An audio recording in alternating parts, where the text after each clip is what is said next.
of choice. Protect your vote and democracy. Vote no on Prop 50. At Pechanga Resort Casino in Temecula, you can stay and play, wine and dine, soar, and so much more. Whatever moves you, get away and awaken the fun at Pechanga Resort Casino. I got this wow skin from Olay Body Wash. It's new super serum with 5 powerful ingredients. 5 benefits in one. My skin goes from dull to luminous. For me, it's only Olay Super Serum Body Wash. Every Sunday night, he can't sleep. But not this Sunday. When you really need to sleep, ZzzQuil has no equal. Get the deeply restorative sleep you need. I slept great. ZzzQuil, not for colds, just for sleep. Really great sleep. Larry H. Parker is a really good lawyer to go to. They stood up for me and they defended me. And that's what I needed, because at that point in time with my injuries, I didn't think I would have that confidence to be able to stand up for myself. And they did that for me.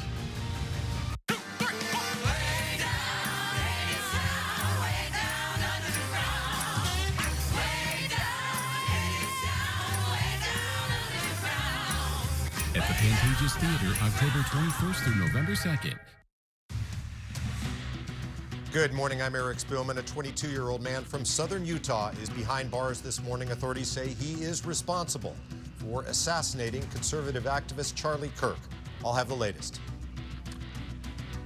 Good morning, I'm Frank Buckley. A push to increase security for lawmakers in the wake of Kirk's assassination and a rise in political violence in recent years across the country.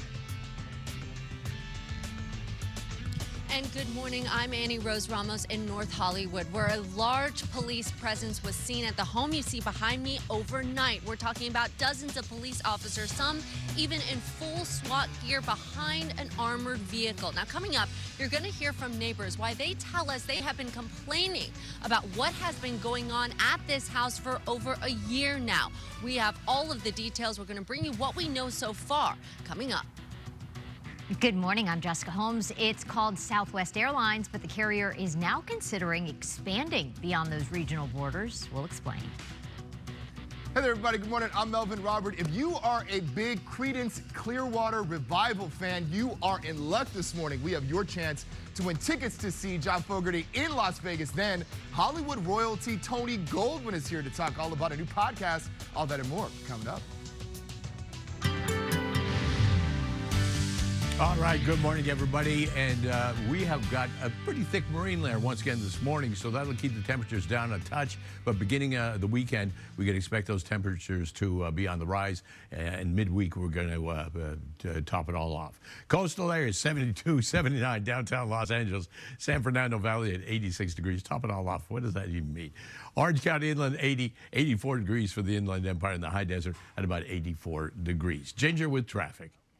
Let's do it. We have some things going on, and then we want to talk about the streets as well, okay? But first, this 105 freeway, the Glenn Anderson freeway, of the 105 heading eastbound side. So remember, it's the west that a lot of times we're concerned with, right? But if your plans do take you east, and we want to make sure that you're well aware that there is a report of this crash that's still sitting in lanes right here about Lakewood Boulevard. So the delays really start from about the 710 freeway, so it's actually not that bad. The westbound side kind of loads up right there at the 710, but it's still sitting in lanes, and it looks to us like, yeah, the conditions will stop and go there, right? So Ventura Boulevard, right at White Oak Avenue. Man, I was just here yesterday in the same exact spot. So it is a report of a crash involving a bus. Depending on how serious there are passengers aboard, then they may have to get another bus in order to take care of those who were in this bus at the time of the crash. No injuries, nothing like that reported, but that will tie things up. I know they have to set the cones up and that kind of thing. And you see there are some delays that are starting to form on what is normally a very busy intersection. We're going to keep track of all these things for you right on your Friday. I'll send it back to you guys. And back now to our breaking news. Officials in Utah have announced the arrest of a man accused of killing the political activist Charlie Kirk. They believe that that suspect acted alone. KTLA's Eric Spillman in the newsroom with the details. Eric, good morning. Morning, Frank. Just into our newsroom, we now have the booking photos of that man believed to be responsible for killing the conservative activist Charlie Kirk. The suspect's name is Tyler Robinson. He is 22 years old. He is from Washington County, which is in southern Utah. He's believed to have acted by himself and to have fired the single bullet that struck Charlie Kirk in the neck and killed him on the campus of Utah Valley University on Wednesday. Utah Spencer Cox announced that Robinson was in custody at a news conference about an hour ago. Good morning, ladies and gentlemen. We got him. Authorities released new images of the gunman last night. They may have played a crucial role in getting the suspect to turn himself in. Charlie Kirk was assassinated while he was conducting a debate with students on campus. Kirk was the co-founder of the nonprofit political organization Turning Point USA. He was a close ally of President Trump. Authorities say the suspect, Tyler Robinson, contacted a family friend after the shooting, and that friend then contacted the sheriff's office and told officers that Robinson had confessed or had suggested that he had committed the killing. As to what may have motivated Robinson, here is what the governor had to say. Robinson had become more political in recent years. The family member referenced a recent incident in which Robinson came to dinner prior to September 10th, and in the conversation with another family member, Robinson mentioned Charlie Kirk was coming to UVU. They talked about why they didn't like him and the viewpoints that he had. The family member also stated Kirk was full of hate and spreading hate. Now, earlier this morning, President Trump indicated that the suspect's father may have persuaded him to surrender to authorities. Robinson turned himself in last night in St. George, Utah. The governor says Robinson left behind unfired ammunition engraved with messages. One of the messages was, "Hey, fascist, catch." And another one said, "If you read this, you are gay, LMAO." Some of the other messages on the suspect's ammunition cartridges were apparent references to online gaming. Governor Cox used the news conference to make a statement about political violence. He said it cannot continue. He said he hopes that what happened in Utah this week will be a turning point for people in this country to choose a different path.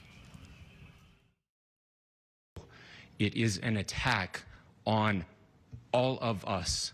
It is an attack on the American experiment. It is an attack on our ideals. This cuts to the very foundation of who we are, of who we have been, and who we could be in better times. The suspect, Tyler Robinson, will be officially charged within the next few days. The governor says prosecutors will seek the death penalty. Jessica?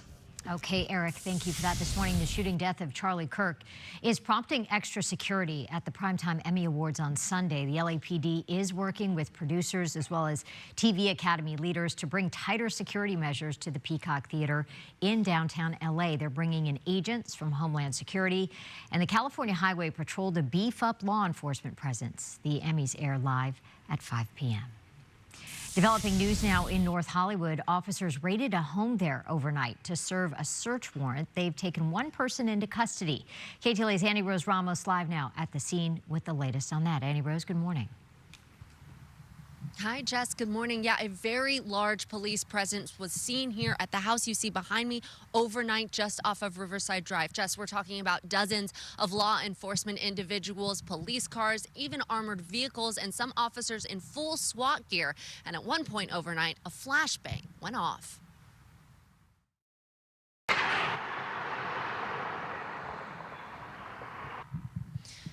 All right, you hear it there. All of this happening outside of a home on King Street with police choppers flying overhead. On the ground, we saw dozens of officers, law enforcement cars lining up around the street, including LAPD's K9 units and the fire department. Now, you just heard that flashbang going off. Officers doing so behind the Bearcat armored vehicle. Neighbors say they were startled out of bed right around 2 a.m. Cassie, our dog started barking. And so we got up, I think it was around 2, and I started hearing, put your arms up, come out, put your arms up.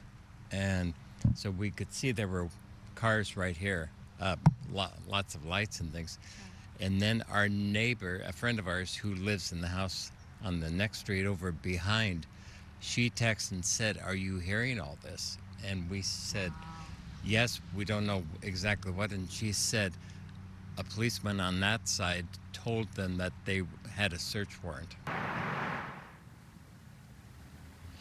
Towards the end of the operation here on Kling Street, we saw police officers detaining at least one man. You're looking at them being taken into custody, being led into a police car, but we don't know exactly how many in total were detained here by law enforcement. Now, when I asked the neighbors if any of this was surprising to happen in their quiet neighborhood, here's what they had to say.